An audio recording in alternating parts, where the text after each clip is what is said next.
Good morning.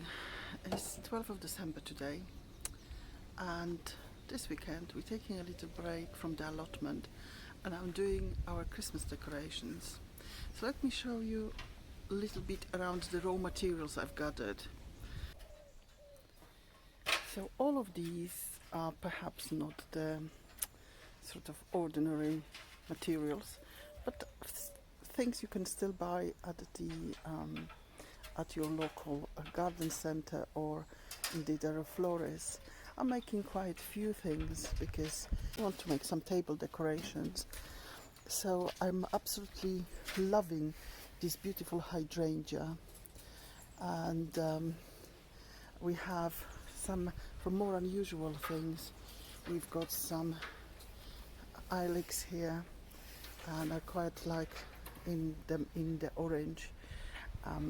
I've been guided through some of the things with my florist friend. We've got two different type of mimosa. Well, isn't that just gorgeous? And there is another type just lying out there, and some other very interesting material, as well as the normal spruce and very whimsical sugar pine spruce. So let me show you what I'm going to be making. I've got a couple of bowls and I will be filling them up with hyacinths. These are for the house and they could be also given as gifts to friends. The first job in December is actually the decorations outside. So I usually do a quite big wreath for part of the house which is quite visible from the road, and also one smaller one for the door. And I have wire circles I use, but before that I used to use anything dogwood, any kind of bendy long branches which you can basically wrap up with some wire and then add to it. Making wreaths is really quite simple. So what I'm going to be using today for the rather large wreath is something which is actually a kind of slightly naff candelabra. Apologies if you have one of those at home. I never used it as candelabra, but it's proven to be very, very useful. As you can see, it's a bit of a previous year's wire here. It's very good as a framework for a rather larger wreath I'm going to be doing. I mean, certain dose of improvisation is always required in those circumstances. For this larger wreath, I'm going to be using something different. This is called sugar pine, and is very whimsical. I absolutely love it. It's kind of a fair amount of dead greenery. Obviously, cut from big trees and with lots of different pine needles on top of it. And I'm not going to be using this to decorate anything inside, but not for that reason. Is that really dries very quickly, and the needle falls, very freely everywhere. So this is going to form the part of my big wreath, and I will add these. I find this absolutely beautiful. Well, I haven't bought that actually. A friend of mine, she managed to buy some, and because I fell in love with that, they didn't have any. Well, she kindly gave me some, so I'm going to incorporate that to its best advantage, hopefully. So I'm not gonna show you the whole method, because the method is basically you cut pieces, you attach, you wire, you attach, you wire, you interlock with some things which you still want to appear there. So for me it would be that, or it would be some different texture of spruce, or anything else. I remember made door wreath made entirely out of herbs. of rosemary, sage, lavender, whatever was green still in a garden, and it smelled fantastic and made the kitchen smell good. So I'm just going to get on with it.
Well, I'm not sure about you, but I absolutely love it.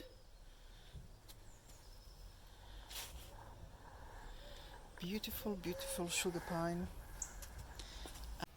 The trend at the moment is not to use Oasis, but this is Oasis I already had. So we will use up everything that we have. I'm quite happy to do hand-tied things. As long as I have them, I might just reuse them. And funnily, sometimes I use them much more than once. I'm just putting some water. I had this because I am fairly lazy, really. So okay, we've got some water over the Oasis, and I'm gonna start with picking some of the greenery.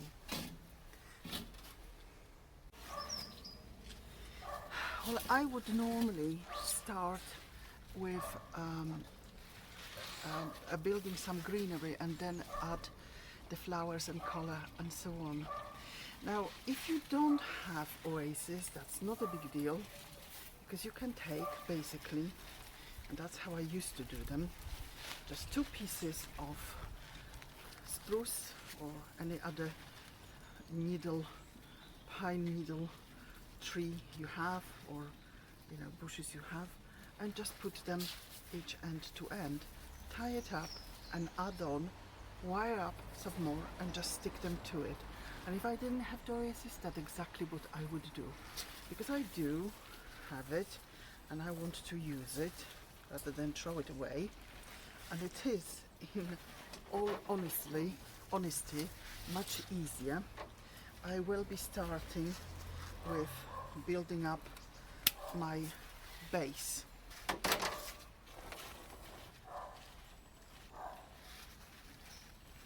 So you just simply attach the ends, and I quite like if these are made from the ends because they're fairly pronounced and you can see the shape of the whole thing. I'm just picking up something really nice. Okay, so this is quite nice. I'm going to use this bit and then I'm going to put it on this side. So you can see that is already showing the shape of this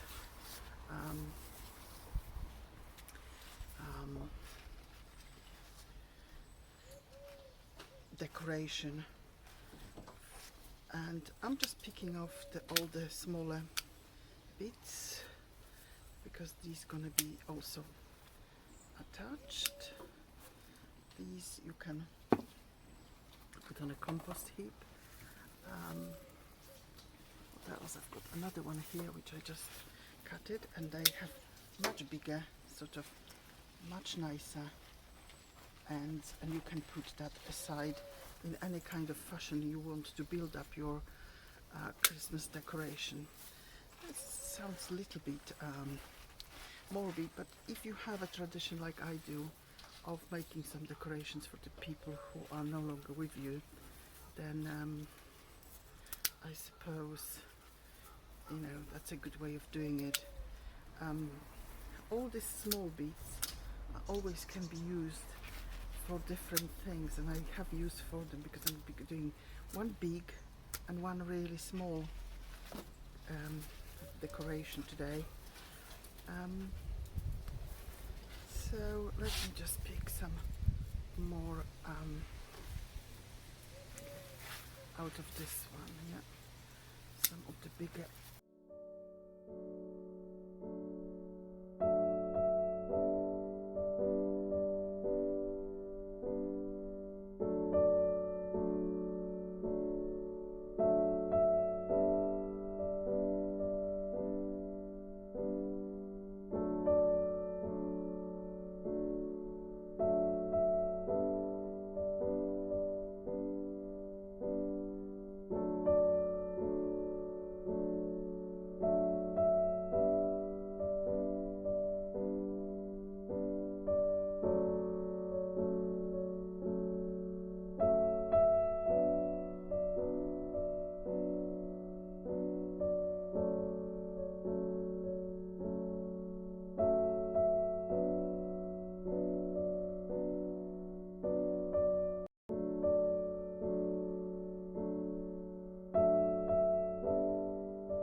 So that is one homemade Christmas decoration.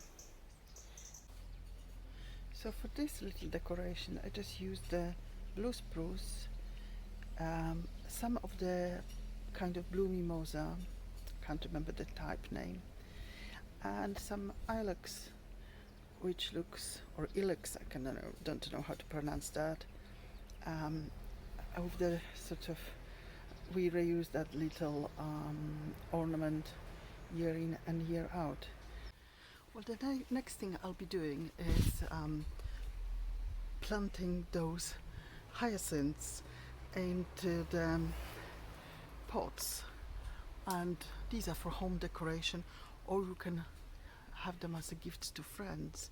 I'm actually quite attached to this pot, so I'll see how many I squeeze in them, and then the rest I might have buy some or check if I have any snazzy pots and use that as a gift.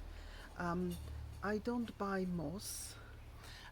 We collect some from the allotment. We have a place where there is abundance of it. I just take some every year. Now when I'm working with bulbs, and I have a feeling that I'm not the only one, I absolutely have to wear gloves because they give me a rush. They obviously they have something, they use some chemicals which in contact with skin are not the most desirable. Now these, after planting and putting decorative moss on them, will actually go into the shed because I don't want them to grow massively. I do not actually want them to entirely flower for Christmas. I just wanted the lovely scene of the baskets planted with spring bulbs. Once they start to flower in a very warm room, they get floppy and it's also quite nice to have something to look forward to in the new year and sort of between Christmas and New Year period. So I will be planting them now, getting them ready, decorating them with moss today or tomorrow, but they will be going in a very cool place.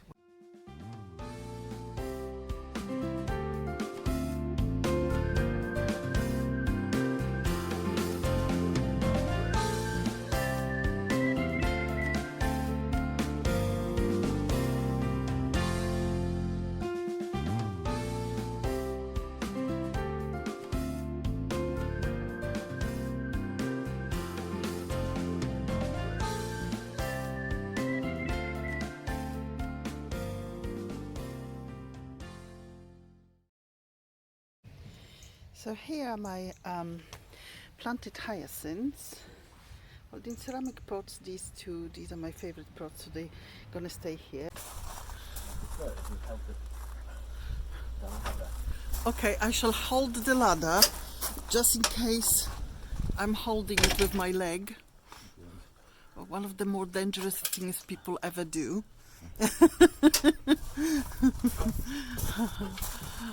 And here it is. Some from me and Nigel. Goodbye. At home.